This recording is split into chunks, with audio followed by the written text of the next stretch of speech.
Bien, mis hermanos, es un placer estar con ustedes el día de hoy, nuevamente. Los voy a invitar a que tengamos abiertas nuestras Biblias en el libro de Jonás, libro del profeta Jonás.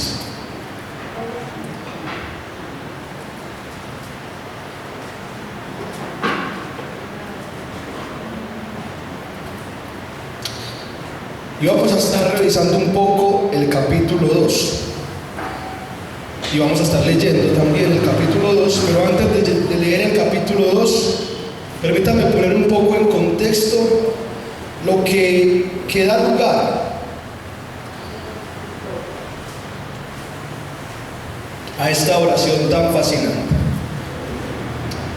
Jonás, hijo de Amitai, fue un profeta en los tiempos de Jeroboam II, rey de Israel, que era contemporáneo al rey Usías en Judá.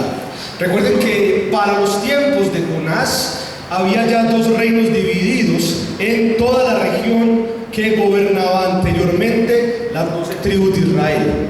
La región llamada del norte era conocida como Israel y tenía territorios en Betel y en Dan, y la región del sur, de abajo, era conocida como Judá y estaba conformada por dos tribus en particular, aunque al principio debería ser una sola tribu, la tribu de Judá y la tribu de Benjamín. Jonás era de la región del norte, y en los tiempos de Jeroboam II, que comienza a gobernar en el 793 a.C. y termina en el 753 a.C. su gobierno, Jonás casi toda la vida se la pasó profetizándole al rey Jeroboam que bajo él Dios lo iba a prosperar, que bajo él Dios lo iba a bendecir de tal manera que habría un tiempo de paz y estabilidad. Eso lo encontramos en Segunda de Reyes capítulo 14. En el versículo 25 de ese Segundo de Reyes precisamente aparece el profeta Jonás de una manera más vigente. Sin embargo, en ese tiempo en particular, con Jeroboam II, las cosas comenzaron a complicarse un poco, porque se estaba escuchando ya que había un imperio que estaba surgiendo casi al frente de ellos, un imperio vecino llamado el imperio asirio. Asiria era un imperio que anteriormente tenía su capital en la región de Itami, en el pueblo hitita, pero que conforme se fue extendiendo hizo que su capital fuera una de las ciudades que había conquistado, la ciudad de Nínive. Ustedes quizás han escuchado de Nínive, pero lo que pasaba en Nínive y lo que pasó en Nínive para que Asiria pudiera conquistarlo, seguramente llegó a oídos de todas las personas que estaban alrededor. ¿Qué hizo Asiria con las personas que estaban en Nínive antes de que fueran conquistadas? Lo que hizo Asiria fue sitiarlas, poner un borde de ejércitos enemigos enorme, para que no pudiera entrar ni el comercio ni la comida a las principales capitales y a las principales ciudades que había alrededor de la capital superior, que era Nínive. ¿Y qué hace uno cuando no entra el comercio a una parte? Cuando no entra la comida a una parte, cuando no entran las hierbas medicinales a una parte, pues la gente se comienza a desesperar, ¿no?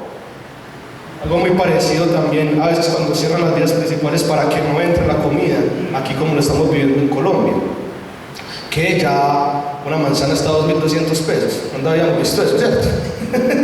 Entonces, es más o menos parecida la situación cuando sitia la capital enemiga Nínive, pero el problema se agudiza más porque cuando las personas ya están en ese borde desesperado y no saben qué hacer, comienzan a ver a su hermano, a la persona que tienen al lado, como una fuente de alimento. Y es que es muy duro pasar hambre 2, 3 o 4 días, pero imagínense pasar hambre por 3 meses.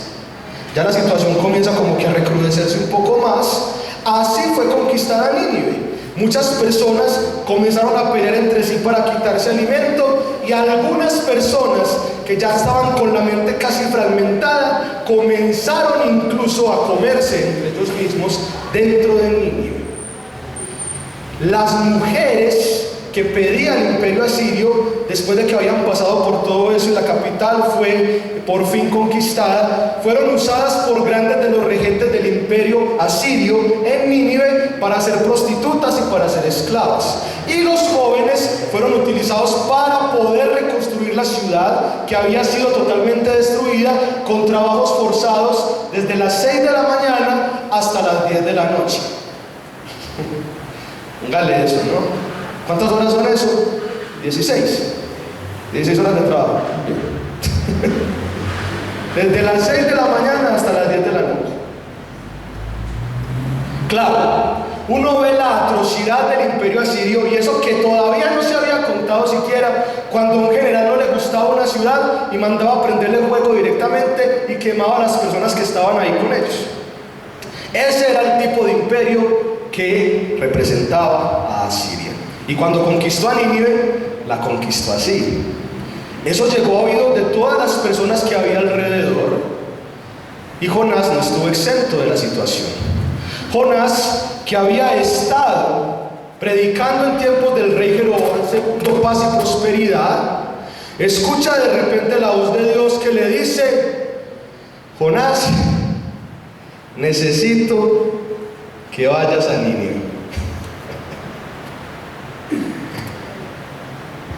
Ahora, una aplicación corta que quiero sacar de esto que estamos escuchando es que es muy bueno seguir a Dios cuando la orden nos parece bonita,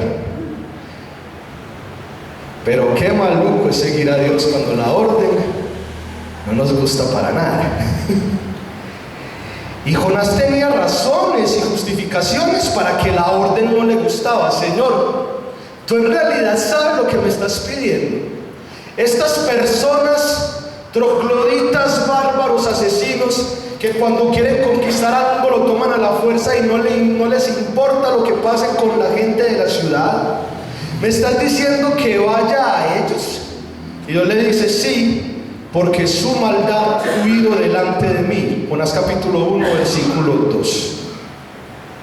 Jonás, necesito que hagas esto porque claramente te doy la razón. Claramente los asirios son muy malos. Y necesito que vayas y prediques por mí a esa gente mala a la que le tienes tirria y no quieres ir. Cuando Dios nos propone hacer una cosa de esas, piensen en Jonás. ¿Qué pensamos? Ustedes tienen todas las razones para no ir. Esa gente no me va a recibir. Esa gente es mala. Esa gente es capaz de destruir el pueblo en el que yo vivo, que por tantos años he predicado prosperidad en tiempos de Jeroboam II, y la puede destruir en un momento. Y en efecto pasó. No pasó en los tiempos de Jonás, pero sí pasó en tiempos un poco posteriores, en el 722 a.C., cuando toda Israel queda totalmente asolada, cuando el imperio asirio la destruye. Pero Jonás sabe lo que va a pasar, sabe cómo es esta gente, y escucha a Dios diciéndole: sí, es que necesito precisamente que vayas porque sé cómo es. No entiendo cómo es la situación, ¿cierto? Tú que me has dicho que predique prosperidad a mi pueblo, ahora quieres que vaya un pueblo malo que nos puede destruir en un momento para que también les predique, porque son malos. Y esta realidad que estamos viendo de Jonás es una realidad que de una u otra manera también nos toca y nos hace identificarnos con el personaje. ¿Cómo haríamos nosotros cuando Dios nos pida a través de su palabra que vayamos a un enemigo y le digamos que se arrepienta? ¿Cómo haríamos si Dios nos pide por medio de su palabra que vayamos a donde un mafioso y le digamos que se arrepienta? ¿Cómo haríamos si Dios nos pide por medio de su palabra que vayamos donde un cabecilla de la guerrilla y vayamos que se arrepienta? O un cabecilla de los grupos insurgentes Bakri. ¿Cómo haríamos con eso? Es muy fácil predicar al vecino que es buena gente. Es muy fácil predicar prosperidad aquí donde estamos todos sentados. Pero cuando Dios nos pide predicarle a alguien enemigo que sabemos que nos va a hacer mal, nuestras alarmas se timbran. Y tenemos todas las justificaciones de peso para decirle: Dios, no, eso sí no te lo acepto. Y a veces tomamos la misma actitud de Jonás. Versículo 3 del capítulo 1. Y Jonás se levantó para huir de la presencia de Jehová a Tarsis, y descendió a Jope, y halló una nave que partía para Tarsis, y pagando su pasaje entró en ella para irse con ellos a Tarsis, lejos de la presencia de Jehová. Porque cuando no nos gusta una orden de Jehová, es muy fácil ser indiferente a Jehová. Es muy fácil dejar de seguir las órdenes de Jehová. Es muy fácil creer que podemos alejarnos de Jehová el Señor. Esta realidad de Jonás no solamente nos puede llevar a una aplicación como estas, en donde tenemos que ir a predicar a otras personas que no queremos, sino que puede aplicar a todas las porciones que en la palabra de Dios incluyen cosas que no nos gusten hacer. La palabra de Dios, por ejemplo, dice: la respuesta blanda quita la ira. Y uno por dentro a veces piensa: no, Señor, pues entonces ¿para qué me hiciste así? Yo soy muy sulfuradito. Y le damos duro a la gente. La palabra de Dios dice: Dios mira de lejos al altivo, mas al humilde se le acerca. Uno podría pensar por dentro: Señor, tú tienes la culpa por hacerme tan hermoso. Y a veces ni siquiera lo escuchamos. La palabra de Dios dice: ten compasión de aquellos que la necesitan. Y nosotros estamos pensando: no, él se lo buscó, que se embale solo, que se desembale solo. La palabra de Dios dice: esposos amen a sus esposas como Cristo ama a la iglesia. Y uno por dentro está pensando: Señor, si tú te hubieras casado con ella, no hubieras dicho eso. Y muchas cosas que la palabra de Dios nos ordena que no nos gustan podrían afectarnos, como lo que Jonás escuchó que no le gustó. ¿Cuál es el problema de la situación? Que cuando Jonás escucha esto en particular, Jonás trata de huir del Señor. Y ahora viene una sucesión de elementos climáticos que llevan al mismo Jonás a ver cuál fue su error después de haber entrado en eso. Entra en el barco para Tarsis, y cuando todas las cosas parecen ir bien y se está alejando poco a poco de la presencia del Señor, ¡pum!, una tormenta. Una tormenta que arrecia y que los marineros experimentados en ello no saben cómo resolver. Y ahí es donde Jonás se percata que lo que acaba de hacer es lo que ha generado problemas entre él mismo y entre los demás. Y eso lo podemos ver en el versículo 12, capítulo 1. Él les respondió, Jonás: tomadme y echadme al mar, y el mar se os aquietará, porque yo sé que por mi causa ha venido esta gran tempestad sobre vosotros. Y aquellos hombres trabajaron para hacer volver la nave a tierra, mas no pudieron, porque el mar se iba embraveciendo más y más contra ellos.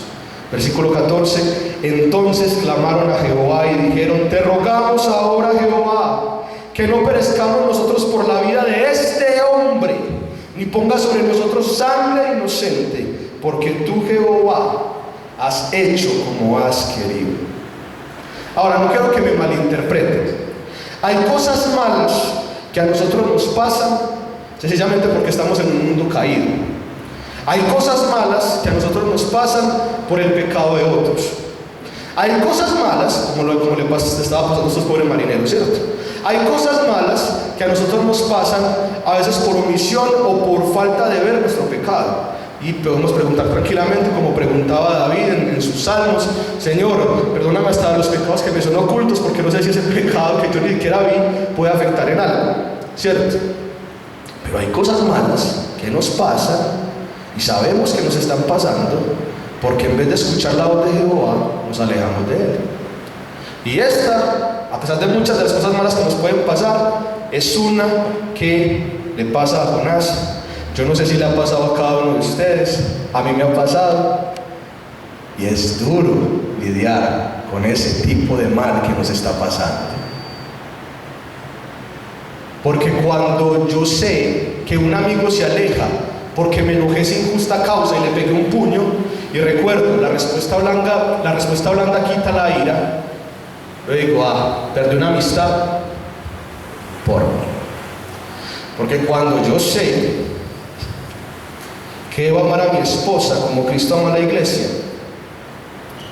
y en vez de amarla le doy palo y palo y palo y palo, se va de la casa, quedo yo con un dolor y digo, ¿eso está pasando? Por mí. Porque cuando yo sé que mis amigos se alejan de mí, ya que no puedo controlar mi orgullo, inmediatamente llega un chida a mi corazón que me dice, ¿esto está pasando? Por mí. Y Jonás estaba pasando por lo mismo. ¿Sabe qué? Écheme al mar, porque esto es por mi causa. Y cuando uno sabe que el mal le llega por lo que uno ha hecho, que sabe que no debería ser, porque conoce la palabra de Dios, ¡ay, qué difícil es! ¿Qué pasa en esas situaciones? ¿Qué haría uno cuando sabe que lo malo que le está pasando no es porque otro la embarró? No es porque sencillamente en un mundo caído los efectos naturales me tumbaron la casa,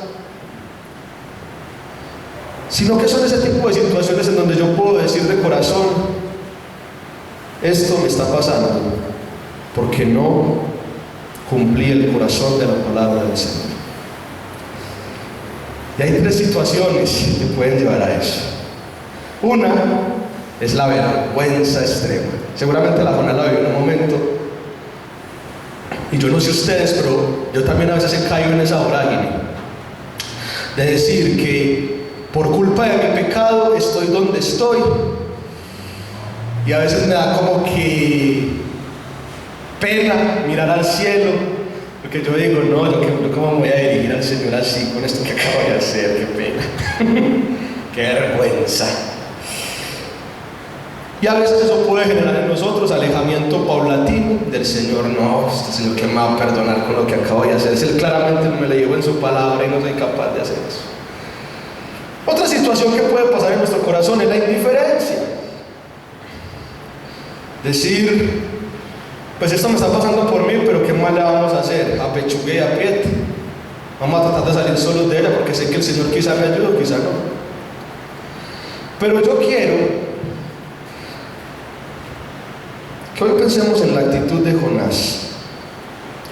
Jonás es echado de una manera climática al mar y es tragado por un gran pez. Y cuando queda tragado por ese gran pez, capítulo 2, el versículo 1,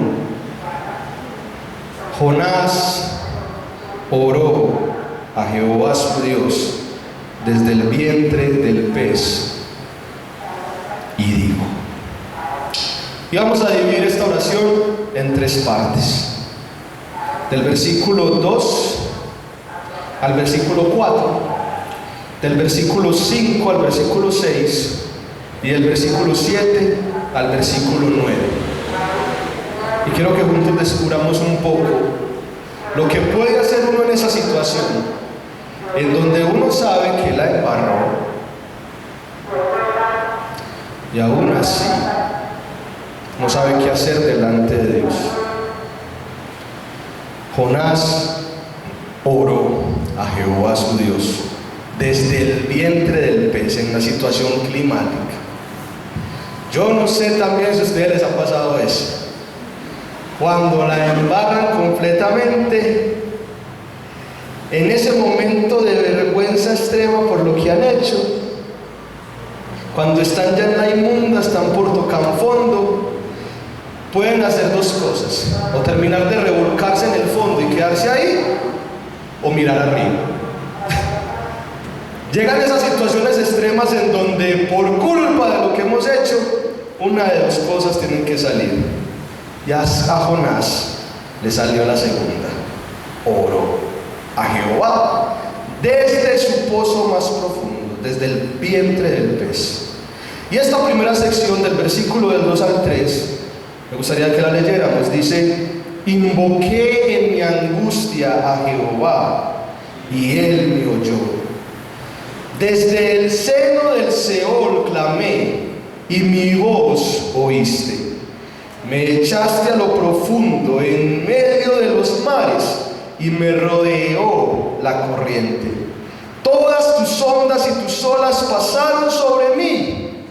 Entonces dije: desechado soy delante de tus ojos, mas aún veré tu santo templo. En medio de esa situación apremiante que sabe que la ha causado, Jonás ora al Señor. Pero muchos comentaristas, tanto judíos como cristianos, y cuando hablo de comentaristas judíos, hablo incluso de algunos rabinos en sus exposiciones de la Rabá, o algunos comentaristas cristianos, padres de la iglesia, como Agustín de Hipona, que también lo dice. Esta oración es muy rara, porque la oración de invocación por la gracia y el favor del Señor en muchos de los salmos es porque la persona sabe que no ha hecho nada malo delante de Dios, sino que antes los otros están tratando de hacerle algo malo a él. Pero no es el caso de Jonás. Jonás hizo lo malo ante los ojos del Señor, está sufriendo por su pecado, y sin embargo, y aquí es donde entra, como yo titularía esta primera porción, tiene el descaro. Esta es una de las primeras partes, el descaro. Tiene el descaro de decirle: invoqué y él me oyó. Pero ¿cómo así, hermano? O sea, y uno podría pensarle hasta el criminal a Jonás: ¿cómo así, hermano? ¿Por qué es tan descarado de decir que invocó a Dios en la angustia como si fuera una persona justa, cuando claramente no lo hacía, cuando claramente desobedeciste a Dios? ¡Qué belleza! Entonces, vos escuchás a Dios que le dice: Jonás, ve a Nínive, porque su maldad ha llegado hasta mí, y vos no querés escuchar la voz de Dios. Pero cuando invocas, decís: uy, muchas gracias, Señor, porque me escuchaste, gracias porque me estás prestando atención. ¿No les parece algo muy descarado? Es descarado. Pero ese descaro no solamente se ve ahí. Ustedes recuerdan Lucas 15. Había una vez un hijo que le pidió al padre la herencia, y le dijo: padre, dame la herencia porque me voy a mecatear en cositas. Como si hubiera matado al padre, ya que la herencia se daba al final. Y después de que ha pasado por todo eso, piensa: no, ¿sabe qué? Al menos este tuvo un poquito más de decencia. No, ¿sabe qué? Va a decir: padre, he pecado contra el cielo y contra ti, no merezco ser llamado su hijo, al menos déjame con alguien más. Y uno puede decir: oye, pero después de lo que haces, vas a pedir cacao. Bueno, pues, increíble. Pero Jonás lleva el punto a un extremo mucho mayor. Sencillamente es como si se hubiera olvidado de lo que ha hecho y se acerca a Dios con la confianza para decirle: Señor, gracias por escucharme a pesar de que yo no te escuché. Ese elemento descarado es un elemento claro de la oración que debemos atesorar cuando nos encontramos en esta situación. El Señor escucha independientemente de lo que hayamos hecho. El Señor está presto a escucharnos cuando, por culpa incluso de nosotros, la angustia nos gobierna. El Señor es el único capaz de oírnos y de librarnos cuando creemos que por nuestra culpa todas las cosas están perdidas. Y podemos ir con ese descaro a decirle: Señor, quizá yo no te escuché, pero tú escúchame a mí. Sabemos que en algún momento hay que entender que esta situación nos lleva a apelar por el amor y por la gracia de nuestro buen Dios, más que por las cosas que quizás nos han dolido a nosotros. Y por eso dice el versículo 4: desechado soy delante de tus ojos, pero no me importa, aún así veré tu santo templo. Veré dónde estás, A pesar de que sé en mi corazón que lo que he hecho te ha causado dolor, y siento ese remordimiento y quiero sentir también ese arrepentimiento y saber que debo llegar aquí, a pesar de sentirme como alguien que ha sido desechado delante de ti, quiero seguir viéndote, quiero seguir contigo. Esa es como que la primera parte, el descargo. Pero la segunda parte nos hace entender un poco la forma en cómo Dios actúa. Versículos 5 y 6. Las aguas me rodearon hasta el alma, rodeóme el abismo, el alga se enredó a mi cabeza. Descendí a los cimientos de los montes, la tierra echó sus cerrojos sobre mí para siempre, mas tú sacaste mi vida de la sepultura, oh Jehová, Dios mío.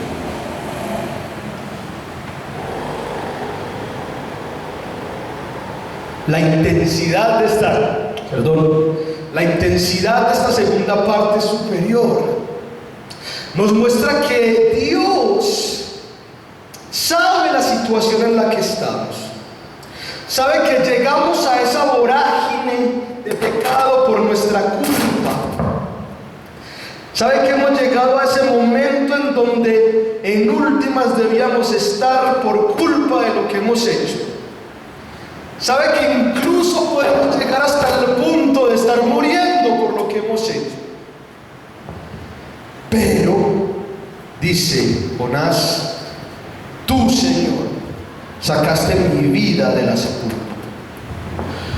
Cuando yo me creía muerto por culpa de lo que había hecho, cuando creía que las cosas no se podían solucionar, cuando yo veía que vez tras vez el pecado que había cometido me llevó a un punto en donde al final sabía que no podía hacer nada por mis propias fuerzas y ya me estaban enterrando con la pala, tú me sacaste de la sepultura, oh Jehová, Dios mío. Esta es la parte del reconocimiento.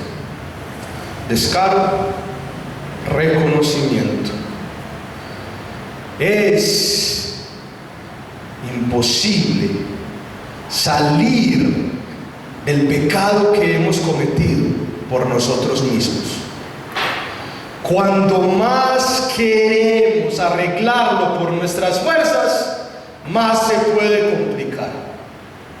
Cuando más buscamos en nuestra sabiduría limitada entrar a solucionar la situación, más barro le echamos a esa situación.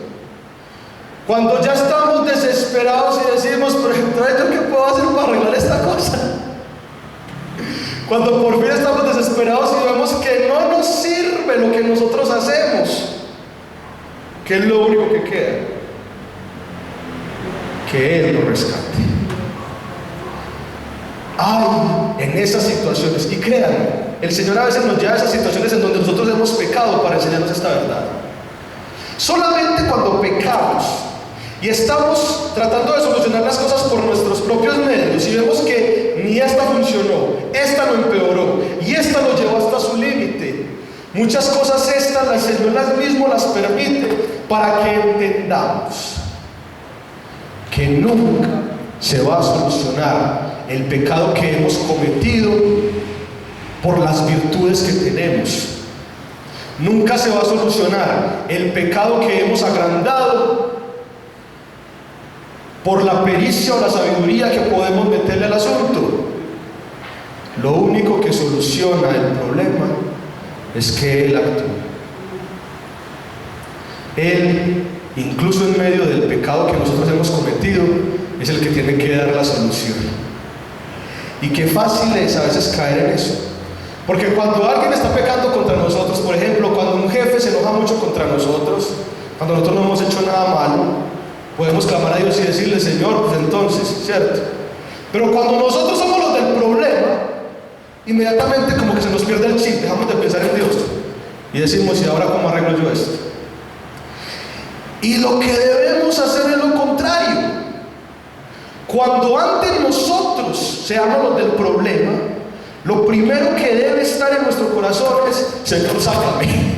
Yo sé que yo fui el que me metí aquí, pero solamente tú tienes el poder para sacarme de la sepultura. Y Jonás reconoce que así lo ha hecho Dios. La etapa del reconocimiento es muy importante porque nos ayuda a entender que incluso cuando nosotros somos los que la embarramos, solamente Dios tiene el poder para sacarnos de ese lodo, nadie más. Y entra la tercera parte, versículos del 7 al 9. Cuando mi alma desfallecida en mí, ahora cuando por fin reconoce que fue Dios el que actuó, me acordé de Jehová, y mi oración llegó hasta ti en tu santo templo. Los que siguen vanidades ilusorias, su misericordia abandonan, mas yo con voz de alabanza te ofreceré sacrificios. Pagaré lo que prometí.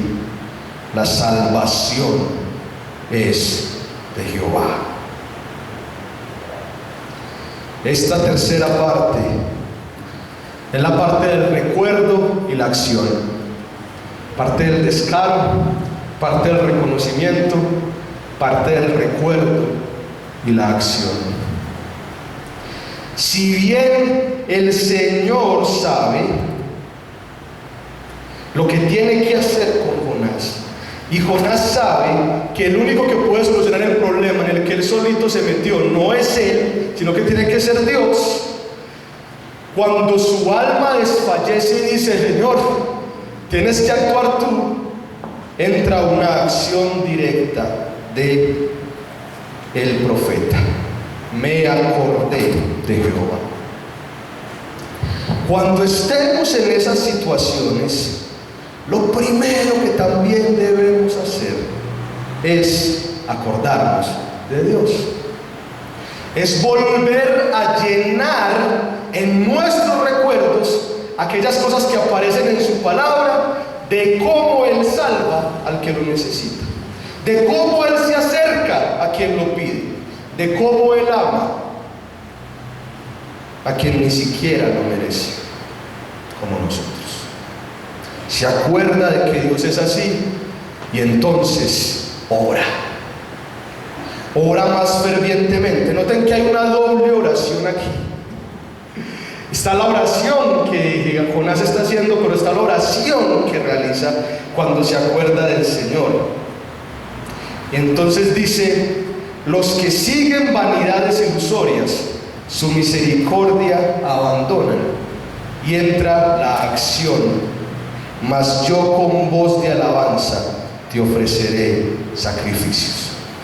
Cuando nos acordamos de Dios y por fin nuestra oración entra a ser algo importante que va dirigido a Él, como busca de la salvación que Él tiene, inmediatamente el problema debe ser cambiado por alabanza.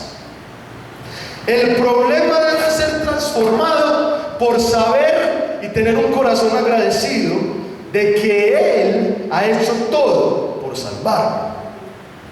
Y no solamente en la situación en la que yo me metí, sino todas las veces en las que Él actuó. Todas aquellas veces en donde Él me salvó de alguna situación anterior en la que también me había metido.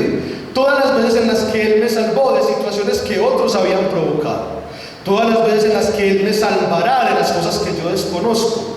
Todas esas veces, cuando comenzamos el proceso de la oración, entrando con descaro a la presencia de Dios, reconociendo que Él es el único que me puede salvar y entendiendo todas las cosas que Él ha hecho para que entren en mi memoria y me acuerde, y seguramente también lo han visto ustedes como lo he visto yo, cambian el problema en alabanza. Ahora Él hace parte principal de mi vida. El problema que yo he cometido, la vergüenza que yo he cometido, es desplazada por verlo a Él y lo que ha hecho, lo que hace y lo que hará. Y eso, el autor dice, es mi sacrificio. Eso es lo único que te puedo ofrecer. Ese es el único olor fragante que puede llegar hasta ti.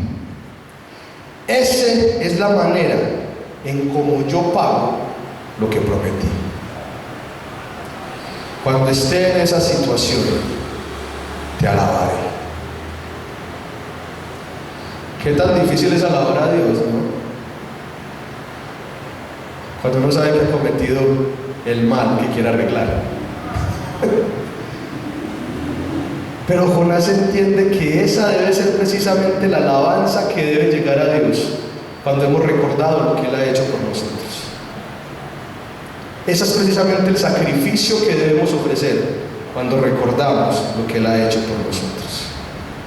Y por esa razón, cuando entendemos eso, podemos decir junto con Jonás: la salvación es de Dios, nunca será nuestra. Incluso cuando nosotros hemos llevado a otros a una situación extrema por no cumplir su palabra, el único que nos puede salvar es Él. Y entonces, versículo 10, cuando por fin aparece esto, entra como que el cambio directo de la situación y dice: y mandó Jehová al pez y vomitó a Jonás en tierra. E inmediatamente, ¿qué hizo Jonás? No se volvió a oír Tarsis, ¿cierto? Fue a Nínive y, como Dios le había dicho, predicó. Siempre hay una segunda oportunidad para el pecado que cometemos. Siempre. Y Dios se va a encargar de que cuando no cumplimos su palabra y entremos a la vorágine que nosotros mismos hemos provocado, cuando en oración nos acerquemos a Él y reconozcamos que Él es el único que nos puede salvar y comience a ayudarnos para solucionar el problema en el cual estamos, siempre hay una segunda oportunidad para volver a cumplir con su palabra. Mi hermano, si en algún momento has pensado que has pecado tanto contra Dios y que Él ya no te escucha por eso, si en algún momento has pensado que has pecado tanto contra Dios por ti, que tu matrimonio es un desastre, o que por culpa tuya tus hijos no te hablan, o que por culpa de tu orgullo no tienes amigos en el colegio, en el trabajo, en la universidad, o que por culpa de la manera en cómo hablas o como dices genera rencilla, discordia y rencor, y dices que eso nunca va a cambiar, que es imposible que se llegue hasta esa situación. Entra con descaro a la presencia del Señor, que Él te está esperando para darte una segunda oportunidad de hacer lo correcto. Mira que Él es el único que te puede salvar de tu situación, y atesóralo. Oremos. Padre,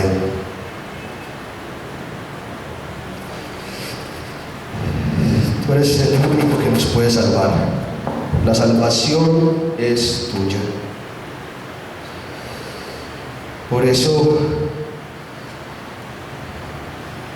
el momento para ser descarados contigo, porque eres el único que puede arreglar aquello que nosotros dañamos.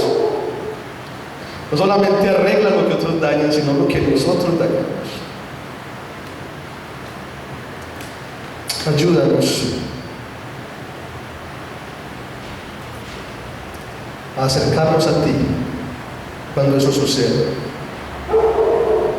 a confiar en tu salvación y en tu ayuda para solucionar el problema. Y cuando por fin estemos viendo luz al final del túnel, recuérdanos que siempre hay segundas oportunidades para hacer lo que nos mandas a hacer. Siempre, siempre.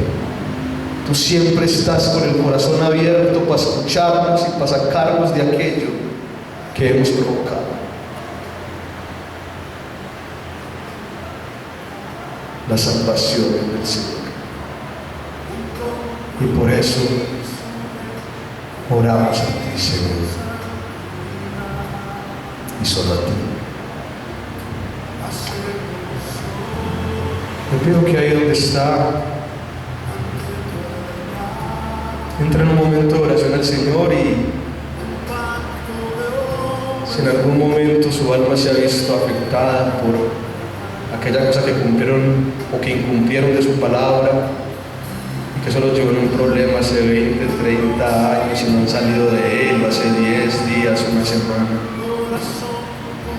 pueda orar al Señor. Mientras tanto vamos preparando el escenario para celebrar la Santa Cena. Ore ahí donde está el Señor por unos minutos.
Gracias.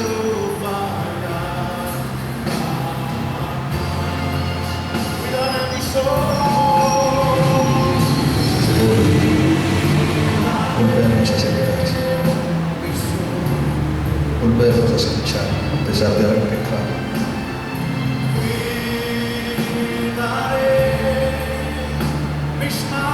Volvernos a reconocer a pesar de habernos alejado. Gracias por estar con nosotros, a pesar de que a veces nosotros no queremos estar.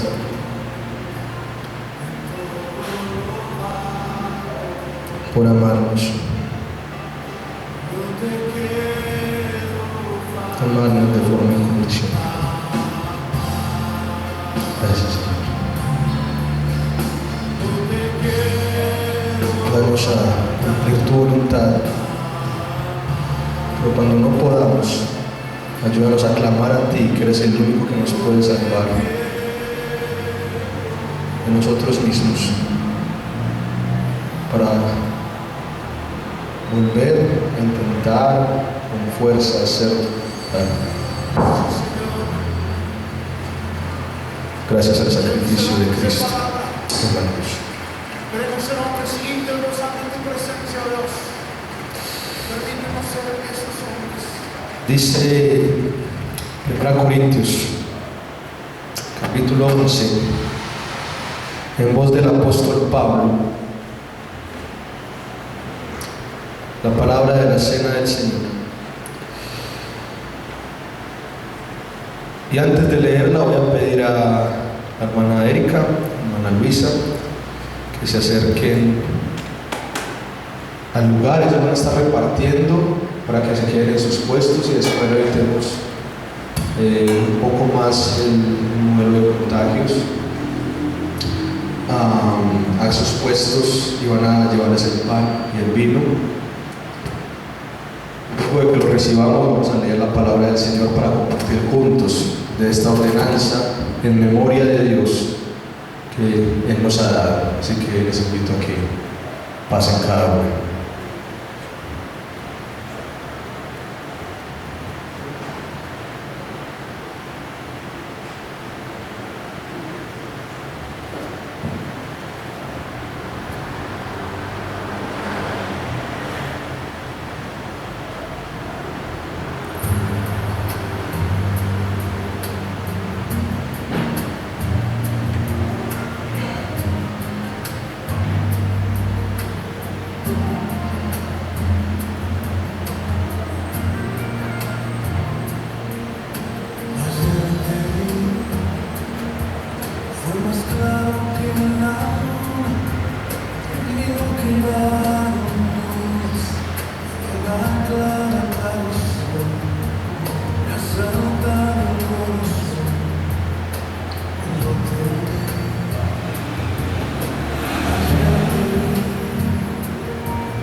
Dice entonces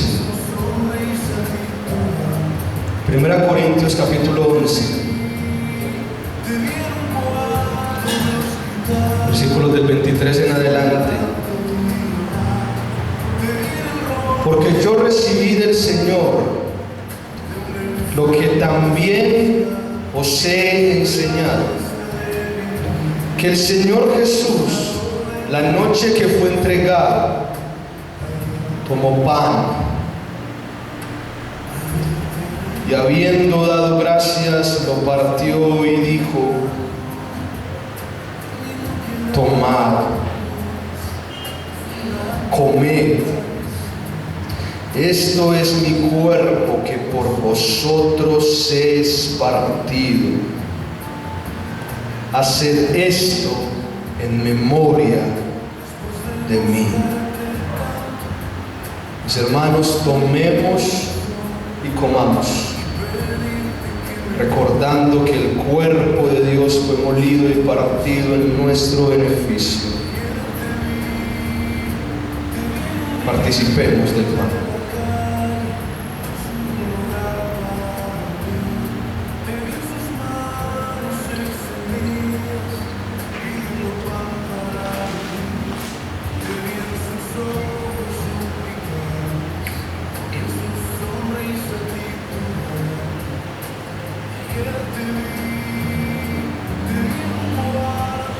Sigue diciendo el apóstol: asimismo tomó también la copa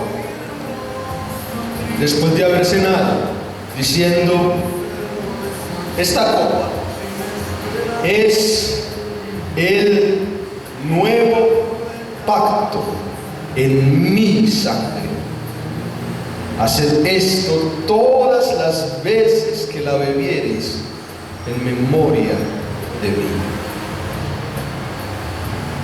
Mis hermanos, bebamos de la copa, recordando que por su sangre, el nuevo pacto prometido de Dios en Jeremías 31, lo podemos disfrutar hoy nosotros con alegría. Participemos de la copa.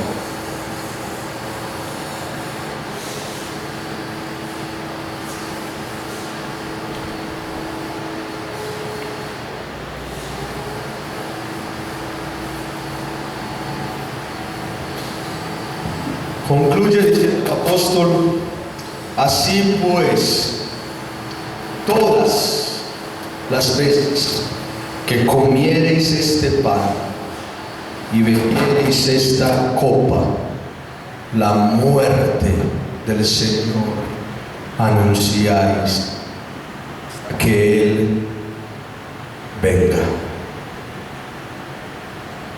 Mis hermanos, en reflexión de esta ordenanza,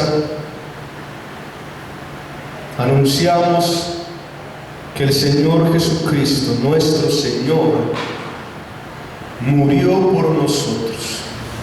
Su cuerpo fue molido, lacerado, partido, quebrado, traspasado por nosotros. Su sangre fue dada para que un nuevo pacto pudiera nacer en nosotros. Y cuando Él venga, podremos disfrutar de su compañía como Rey de toda la creación, eternamente y para siempre. Por eso recordamos al comer el pan y al beber la copa esta verdad. Y en tu nombre, Señor Jesús, oramos. Amén. Amén. Y amén. Mis hermanos, Dios les bendiga, que tengan un excelente resto de día. Nos veremos en la siguiente reunión con gozo.